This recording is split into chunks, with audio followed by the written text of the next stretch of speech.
propose this motion on behalf of the great people of Kirinyaga. Honorable Speaker, it begs the question, does it not prick our conscience as a House that barely 4 months after passing the grossly unpopular finance bill, which the President himself refused and declined to assent to, that we're here discussing an impeachment motion of the Deputy President of the Republic of Kenya?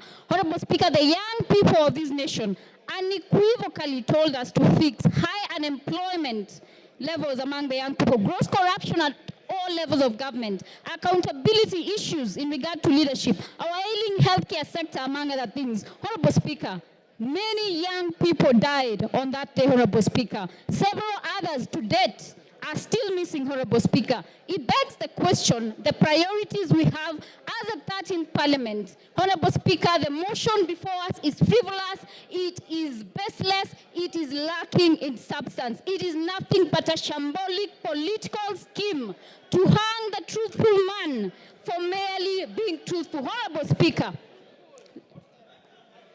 we must redeem the 13th Parliament, Honorable Speaker. We must ensure that we give... Kasheri, take your seat. Yes, Donya. Give Donya the mic. Hold, Jerry, you have about... Yeah. Thank you, Mr. Speaker. Is Honorable Gachagua in order to bring things which have passed, like the finance bill, when we are discussing about the impeachment motion? Those...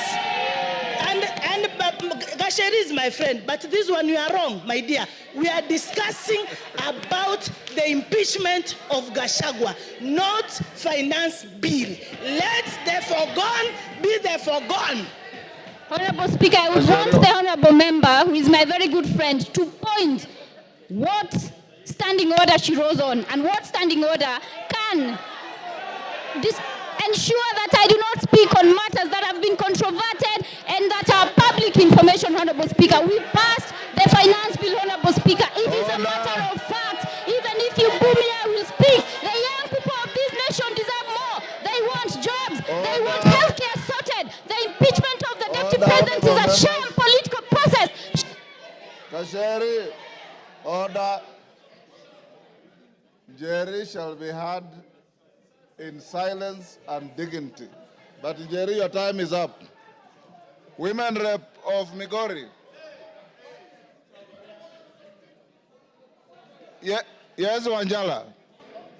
What is out of order? Give Wanjala. Thank you, Mr. Speaker. Mr. Speaker, the person who is accused, whom we are debating, was supposed to be here by 5. It is 7 minutes past 5. He actually is. Mr. Speaker, can we bar him from coming because he's late? He's already here. Yes. Migori Women Rep. Give to Fatuma.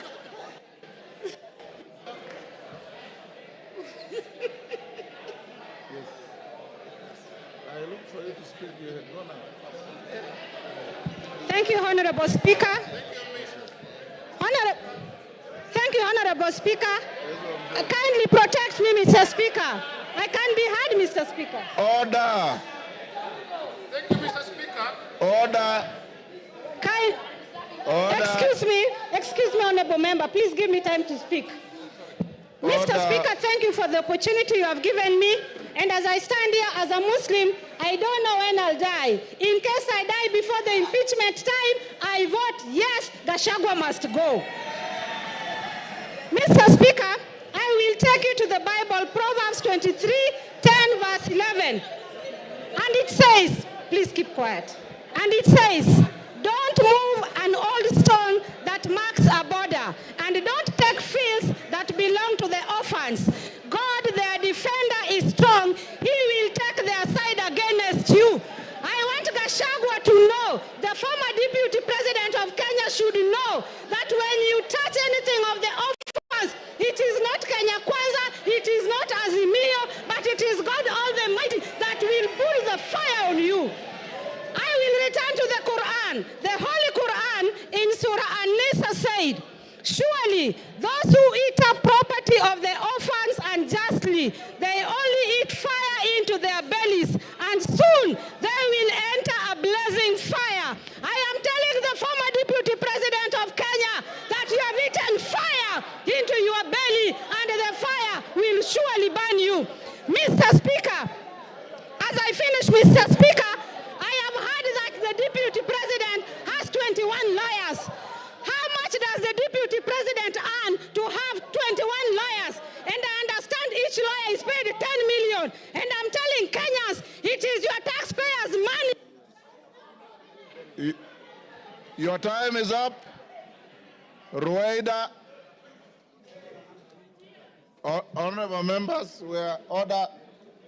we are coming to an end. Order, honorable members. I've given the floor to member for Lamu East.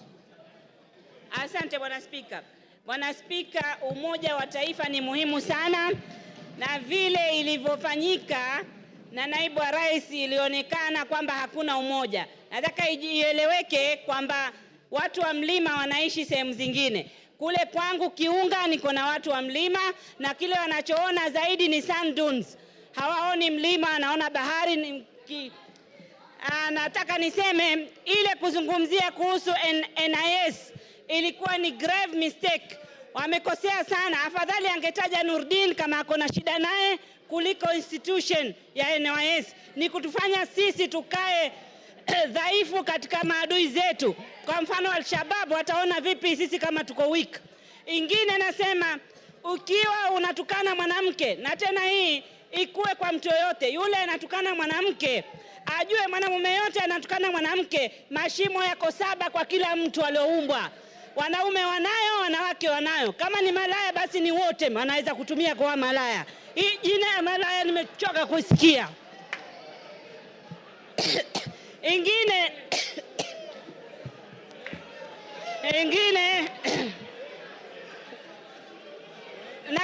naulizwa mashimo ni haya mawili ya pua, ya masikio, ya mdomo na yale mengine mawili. Kila mtu ako nayo. Ingine nataka niseme, sisi tunafundishwa Kiislamu kuheshimu wajane na mayatima. Ikiwa kuna mtu haiheshimu majane na mayatima, basi hairuhusiwi kidini yetu. Asante Bwana Spika. Order. Member for Kipipiri, take your seat. Yes, Milemba. Honorable Speaker, thank you for this. The mood in the House is such that it's already 5. And Honorable Speaker, it's my plea to you that the country is waiting. We move to the next stage so that we may hear the Deputy President speak. Remember, these are motions which has timelines. Thank you, Honorable Speaker. Order, members. If you listen to the Speaker, when I called out member for Lamu East, I said she was going to be the last one on this. So she is indeed the last one on this. The interaction on the motion. Order. Order, members. The interaction of members on the motion has been very, very intense. Order, honorable members. Member for Machakos, keep your cool, Mami. Keep your cool. Yes, keep your cool.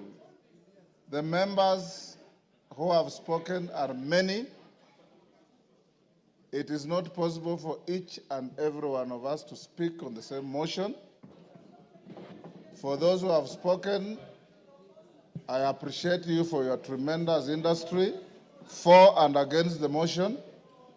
Now, His Excellency the Deputy President is in the chamber, and he is accompanied, I believe, by his legal team or assistants. We will now move to the next stage. You remember I had advised the House. Order. Joyce Kamene.